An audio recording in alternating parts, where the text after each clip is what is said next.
Morning girls, आज हम लोग एक आपका नया टॉपिक शुरू करेंगे under the application of differentiation. वो है प्रॉफिट मैक्सिमाइजेशन, दैट इज लाभ अधिकतमीकरण। We all know that every firm wants to maximize their profits while they sell their products. प्रत्येक फर्म अपने लिए लाभ को अधिकतम करना चाहता है। उसका प्रयास यही होता है कि वो अधिक से अधिक या सबसे अधिक लाभ प्राप्त करे अपने बिक्री से या अपने उत्पादन से। इसके लिए वह कुछ शर्तों को पूरा करता है जिन्हें हम मैथमेटिकली अब समझेंगे। So for acquiring that level of production at which a firm or a producer can earn maximum profits, he has to fulfill certain conditions. Let us see it mathematically. Now, पहले तो हम ये समझे कि profit है क्या, और ये आप लोग सब पढ़ चुकी हैं पहले भी, लेकिन हम लोग फिर भी we will just brush it up. What are profits? एक फर्म जब कुछ भी प्रोड्यूस करता है, say suppose the output produced by a firm is Q quantity है, ठीक है। तो इस पर किया गया खर्च इसकी लागत होगी। सो C is the cost of production of the given output level Q। C is the total cost, कुल लागत है। अब इस आउटपुट Q को जब फर्म बेचता है तो उसको जो आय प्राप्त होती है उसको हम रेवेन्यू कहेंगे, TR, कुल आय, टोटल रेवेन्यू। और इसे कैसे प्राप्त हो रहा है? जब वह Q को बेच रहा है, Q मात्रा को। So revenue is also a function of Q, output. Cost is a function of output, revenue is also a function of output. Cost खर्चे की साइड को हम देखते हैं जो कि उत्पादक खर्च करता है, और रेवेन्यू उसकी आय है।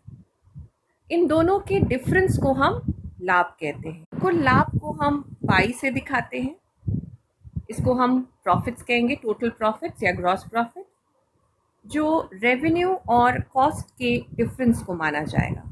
सो what is it? It is the function of Q for R minus the function of C in form of Q, ठीक है। तो कुल लाभ क्या हुआ? कुल लाभ हुआ revenue, total revenue minus total cost. जब हम अधिकतमीकरण करते हैं किसी भी वेरिएबल का, when we have to find the maximized point or maximum point of any given variable and it has a continuous function, then we have to take up the normal two conditions. The first condition being that the first derivative has to be equal to 0 and the second derivative has to be less than 0. अधिकतमीकरण करने के लिए हम उच्चिष्ट के दोनों शर्तों का पालन करते हैं, अर्थात पहला जो डेरिवेटिव है वो 0 के बराबर होगा और दूसरा 0 से कम होना चाहिए, ठीक है। तो आइए देखते हैं इसको हम लोग मैथमेटिकली लाभ के केस में कैसे सॉल्व करते हैं। So we take that profit is equal to TR minus TC। For maximising profits यानी लाभ को अधिकतम करने के लिए पहला शर्त क्या हो जाएगा कि प्रॉफिट को जब हम DQ से डिफरेंशिएट करेंगे तो ये 0 के बराबर होना चाहिए। आइए इसको करके देखते हैं क्या मिलता है। सो what is this? DR by DQ minus DC by DQ। DR क्या हो जाएगा? DR हो जाएगा MR और ये हो जाएगा MC, और ये दोनों 0 के बराबर होंगे। तो हम कह सकते हैं कि MR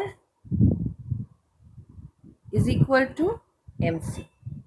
तो पहला शर्त है हमारा कि प्रॉफिट मैक्सिमाइज कब होगा?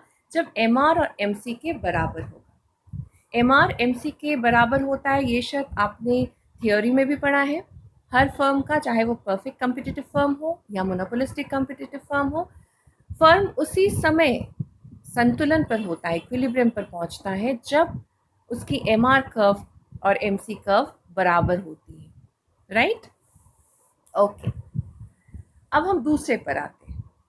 दूसरा शर्त क्या होता है कि D square pi by D Q square has to be less than 0।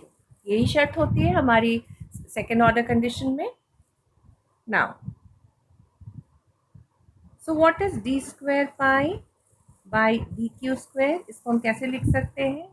इसको हम लिख सकते हैं D square R by D Q square minus D square C by D Q square. This should be less than 0। अर्थात इसको हम ऐसे भी दिखा सकते हैं कि D square R by D Q square should be less than D square C by D Q square. यानी लाभ वही अधिकतम होगा जहां सीमांत आय और सीमांत लागत बराबर है और दूसरे शर्त के अनुसार सीमांत आय से सीमांत लाभ बढ़ जाता है। इसीलिए हम इसको टेक्निकली ये भी कहते हैं कि फर्म इज इन इक्विलिब्रियम जब एमआर और एमसी एक दूसरे को काटते हैं, उस बिंदु पर फर्म इक्विलिब्रियम होता है और इस बिंदु के पश्चात कोई भी उत्पादन के स्तर पर एमसी ऊपर रहती है, एमआर नीचे रहता है। अर्थात इक्विलिब्रियम बिंदु पर एमसी नीचे से काटते हुए एमआर को ऊपर की ओर चढ़ने लगती है। So if we see it graphically, then for a perfectly competitive market where MR is this way and MC is this, so we take this point E as the equilibrium point. उसी तरह से जब हम monopoly या monopolistic competition में देखेंगे, this is the MR and this is the AR and we have MC, upward rising MC, तो ये बिंदु E बिंदु को हम इक्विलिब्रियम पॉइंट मानते हैं क्योंकि इसी बिंदु पर MC MR एक दूसरे के बराबर होती है और इस बिंदु पर MC नीचे से काटते हुए MR को ऊपर की ओर चढ़ती रहती है। इसीलिए इसका सेकंड डेरिवेटिव जब हम निकालते हैं तो रेवेन्यू यानी MR का derivative is less than, having value less than MC's derivative. This can also be written as DMR by DQ is less than DMC by DQ. Okay, I hope you've understood this theoretically. अब आते हैं कुछ example solve करते हैं, it will become clear to you. We take an example where the cost function of a firm is given as x square plus 3x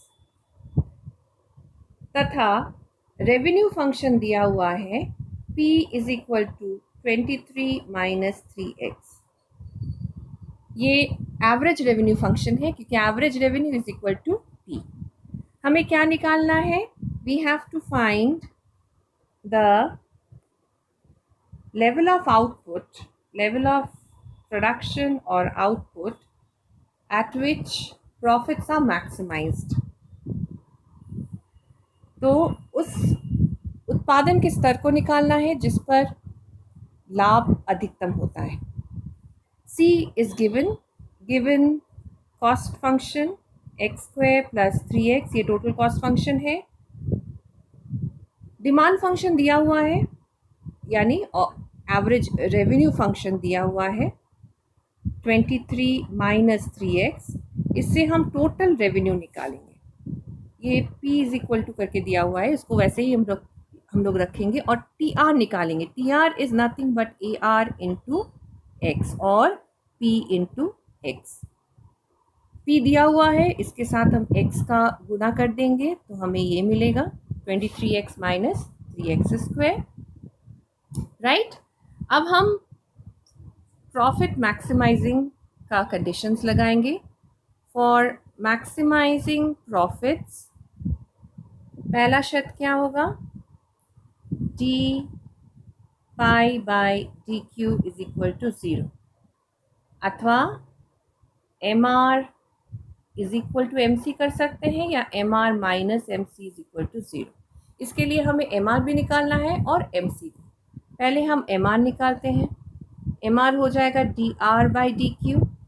ठीक है, D R by D Q निकालने के लिए यहाँ पे D Q नहीं लगाएंगे हम लोग यहाँ पे इसको x मान के चलते हैं।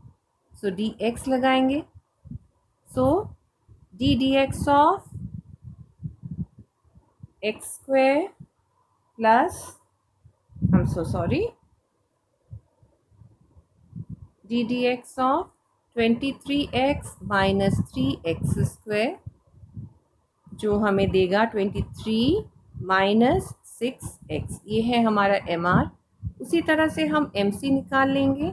एम सी होगा D C by D X. So that is D D x of x square plus 3x।